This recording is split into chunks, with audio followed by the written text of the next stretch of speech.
first step in a disciplined program is change classification and risk assessment. Changes should be categorized based on potential impact and urgency: standard, normal, or emergency. Standard changes are routine, low risk, and often pre-approved, such as scheduled patch cycles.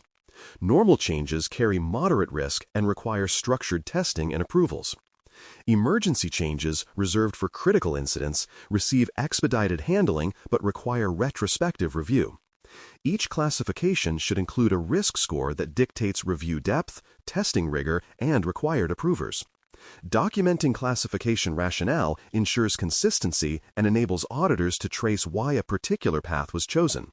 A well-tuned classification matrix turns change management from bureaucracy into a practical risk control mechanism.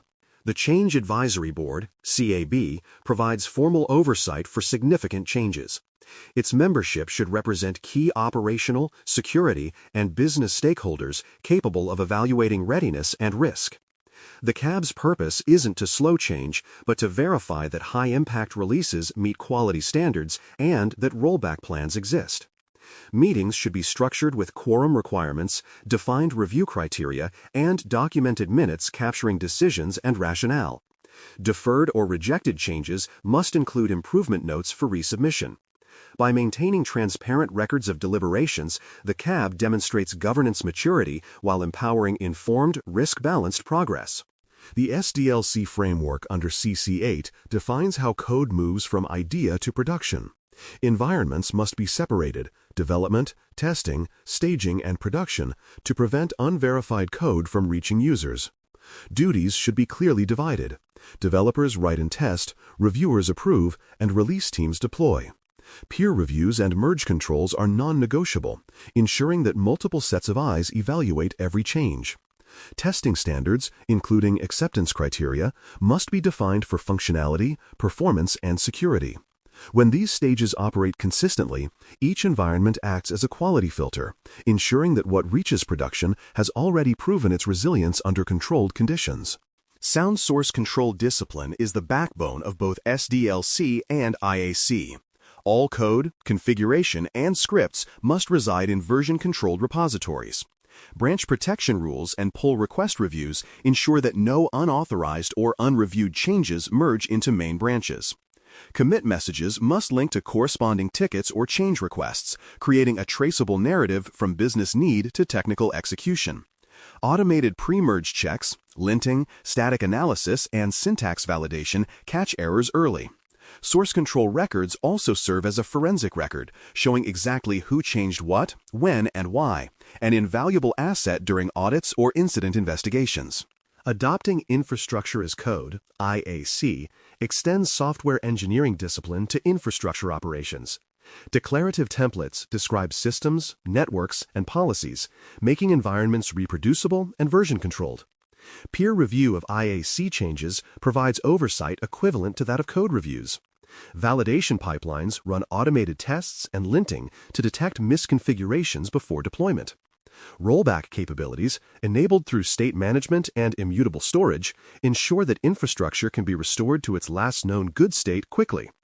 IaC reduces configuration drift and enables consistent, repeatable environments across development and production, transforming operations into predictable, testable, and auditable code.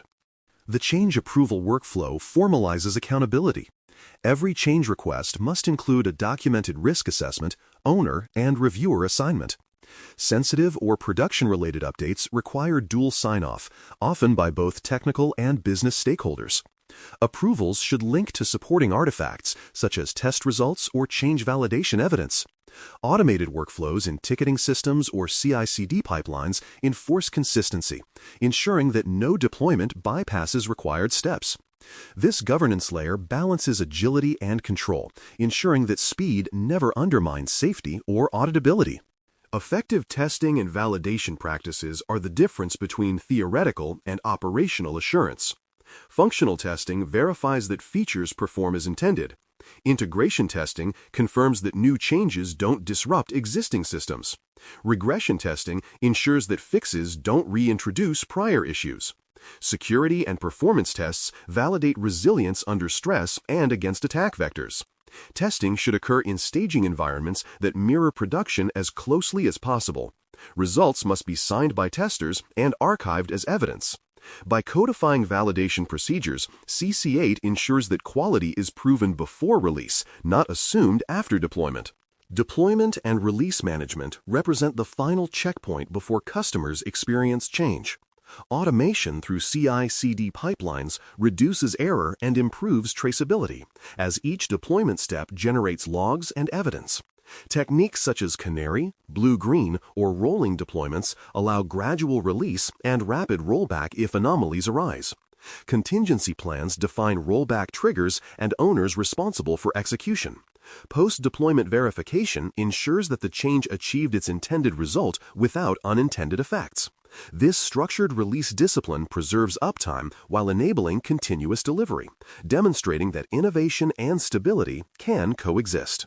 Despite best preparation, urgent scenarios demand clear emergency change handling. Criteria for invoking emergency procedures should be explicit, typically critical production outages or severe security vulnerabilities. These changes require expedited approval, but must still include validation, testing in controlled conditions, and documented impact analysis. Retrospective reviews by the CAB confirm whether the response was justified and identify improvements for future readiness. Emergency change governance proves the organization's ability to act decisively under pressure while maintaining traceability and control. Finally, configuration drift prevention ensures that systems remain aligned with approved baselines after deployment. Drift detection tools compare live configurations to golden templates, alerting when unauthorized or unplanned changes appear. Automated reconciliation restores compliance by reapplying baseline settings or triggering change tickets for investigation. Regular audits confirm that configurations remain consistent across environments. Drift control closes the loop between design, deployment, and monitoring, reinforcing the integrity of the operational ecosystem. For more cyber-related content and books, please check out cyberauthor.me. Also, there are other prepcasts on cybersecurity and more at baremetalcyber.com. The principle of segregation of duties, SOD, ensures that no single individual has unchecked control over the entire change process. Developers should not have direct deployment rights to production, and administrators should not merge unreviewed code. Separate credentials and access roles enforce these boundaries, while peer reviews act as a second layer of defense against accidental or malicious alterations. Release managers or change coordinators oversee approvals to maintain independence. Segregation is more than a compliance checkbox. It is a safeguard against human error and insider risk. When each role has defined authority and oversight, accountability becomes embedded in every deployment decision. Modern organizations rely heavily on tooling and automation enablement to enforce these principles at scale. Ticketing systems such as Jira or ServiceNow integrate with CI/CD pipelines, ensuring that every code commit or infrastructure update references an approved change request. Approvals are enforced programmatically. Deployments simply cannot proceed without the required sign-offs. Audit logs record every step from build to release, providing full visibility for reviewers and auditors. Dashboards display throughput, change frequency, and risk ratings, allowing teams to balance velocity with safety. Automation shifts change management from a manual bottleneck into a governed, transparent process embedded within daily workflows. Security and quality assurance depend on proactive static and dynamic analysis. Static Application Security Testing (SAST) tools scan source code and IaC templates for vulnerabilities, secrets, or insecure patterns before deployment. Software composition analysis tracks dependencies and generates a software bill of materials to identify third-party components subject to known vulnerabilities. Dynamic testing (DAST) simulates attacks on running applications to expose configuration and runtime weaknesses. All results must feed directly into remediation workflows or issue backlogs for tracking and closure. This integration between code analysis and change control ensures vulnerabilities are managed as part of normal development, not as afterthoughts. Version control doesn't stop at code. It extends to infrastructure and releases through versioning and rollback control. Semantic versioning gives structure to numbering, clearly signaling the nature of changes, patches, minor enhancements, or major updates. Each release must be tagged with timestamps, approvers, and related change tickets, ensuring end-to-end traceability.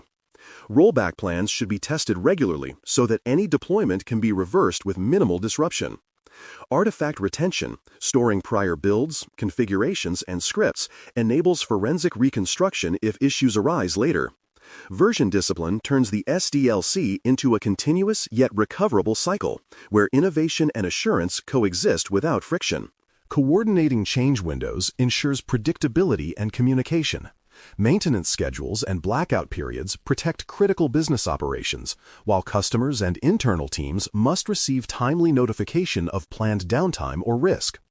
Coordination extends to vendors and subservice providers, whose maintenance activities could affect shared infrastructure. Exceptions or overrides require explicit approval, ensuring all parties remain informed and aligned. Documented communication plans, including escalation contacts, create transparency and minimize confusion during deployments. Well-orchestrated change windows preserve trust by demonstrating control, readiness, and respect for service continuity. Auditors expect rigorous evidence and documentation to verify CC8 compliance. This includes change tickets showing submission, review, and approval dates, code review logs with linked pull requests, and test results stored with validation reports. Configuration diffs document exactly what was altered, while deployment logs show execution steps and outcomes. Collectively, these records demonstrate that changes were not only approved but executed according to procedure. Maintaining evidence in centralized, immutable repositories simplifies audits and reinforces confidence that processes function as intended. Post-release monitoring and feedback closes the loop between design and operation. Automated alerts flag failed deployments or degraded performance metrics immediately after release. Post-deployment validations, such as health checks or smoke tests, confirm that systems operate as expected. Root cause analyses for rollback events identify whether failures stemmed from inadequate testing, configuration errors, or process gaps. Lessons learned must be documented and fed back into development pipelines, strengthening the next cycle. Monitoring ensures that every release provides data for continuous improvement, turning each deployment into an opportunity to refine both systems and process. Integration between change management and incident response ensures that unplanned alterations are treated as potential indicators of compromise or control failure. Unauthorized or undocumented changes must automatically trigger incident investigations. Operations and development teams must coordinate during major incidents, with rollback decisions authorized by incident commanders or CAB representatives. Linking change and incident records allows correlation of failures to root causes, patches, updates, or code deployments, helping identify systemic weaknesses. This integration prevents silos and ensures that both reactive and proactive controls support the same objective: resilience.